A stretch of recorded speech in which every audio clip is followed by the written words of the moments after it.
Well, hello, I want to present the ACT and SAT analysis.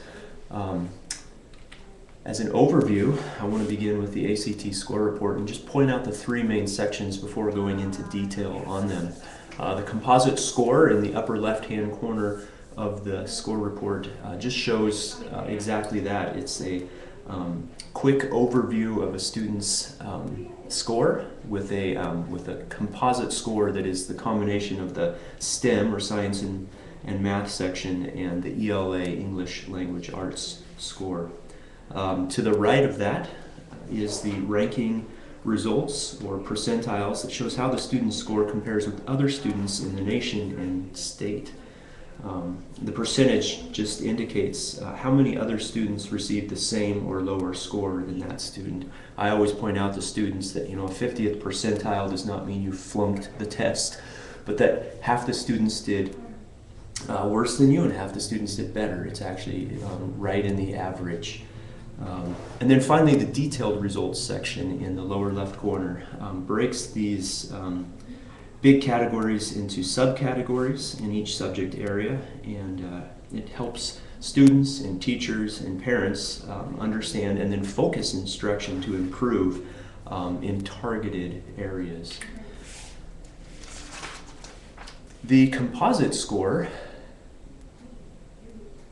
is again, it's a summation of different test parts, and it's presented on a 1 to 36 point scale, 36 being high. And so you can see that a composite score of 21 for this student is the sum of the science, technology, engineering, and mathematics score, and is also the sum of the English language arts score, not including the writing test, which is scored on a different scale.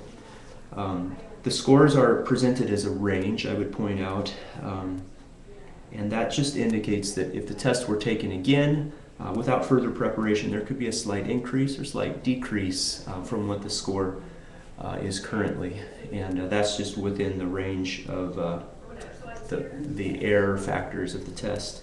The college readiness benchmarks are a helpful score that's shown with a purple line and a numeric value.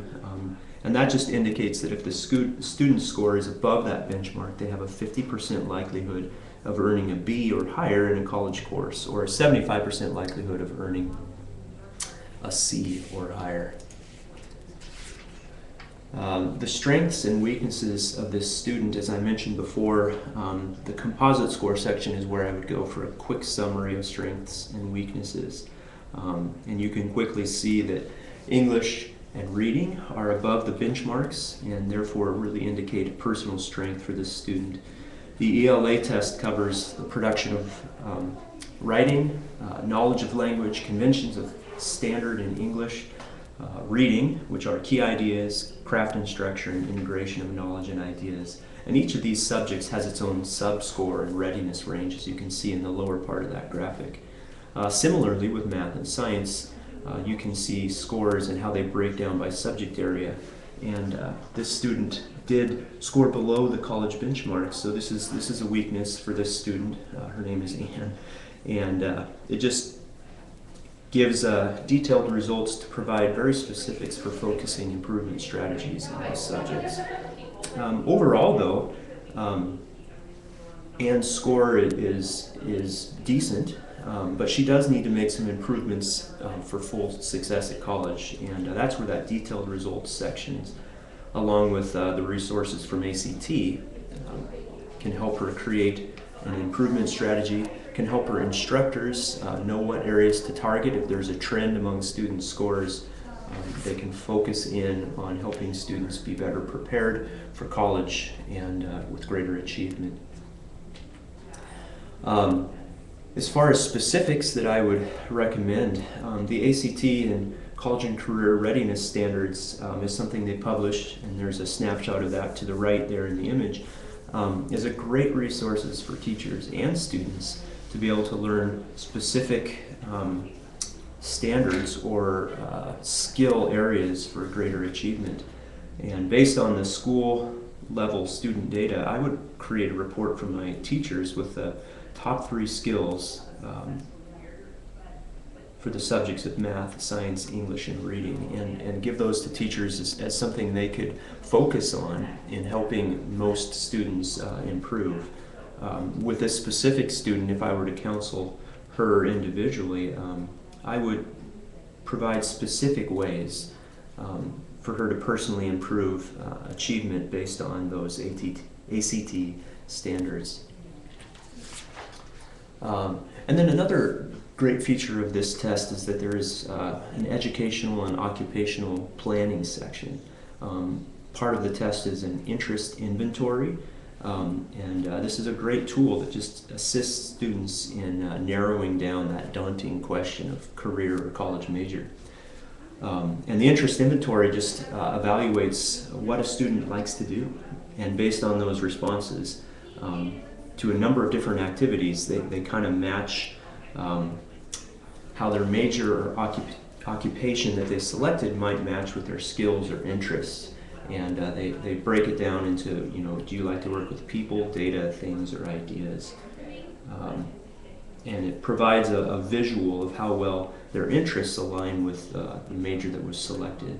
So this report provides examples of other related occupations and majors that maybe a student hadn't thought of that would help them in planning for taking that next step in a college major, and then knowing what that major would lead to as a potential occupation or career. The SAT exam also has a real high-level one number total score that is helpful in evaluating a student. The scores range from a low of 320 to a high of 1520, and this total score is the sum of the the evidence-based reading and writing score, or English, and the math score. And so the score of 960 is simply the sum of 430 and 530. And you can see that the student is the 51st national percentile, and that's a slightly above average score.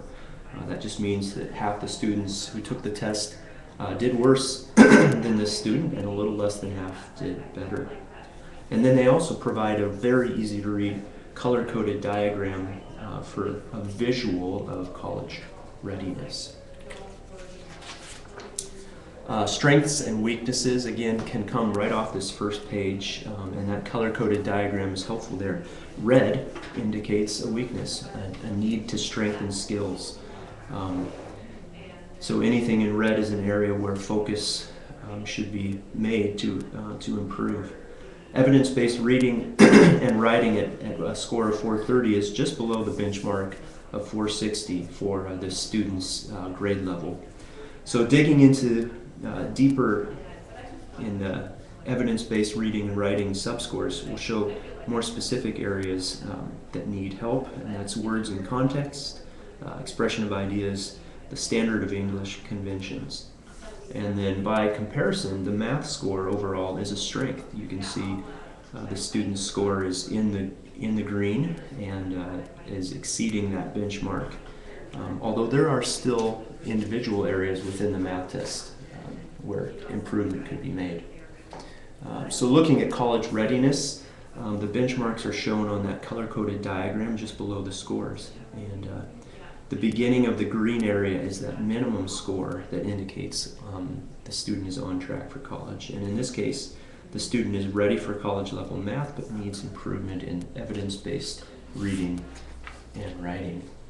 So as far as suggestions for improvements, the test score report gives some helpful bullet points there on the second page with trends for student performance improvements that can inform the teacher of areas to review and emphasize for greater student achievement.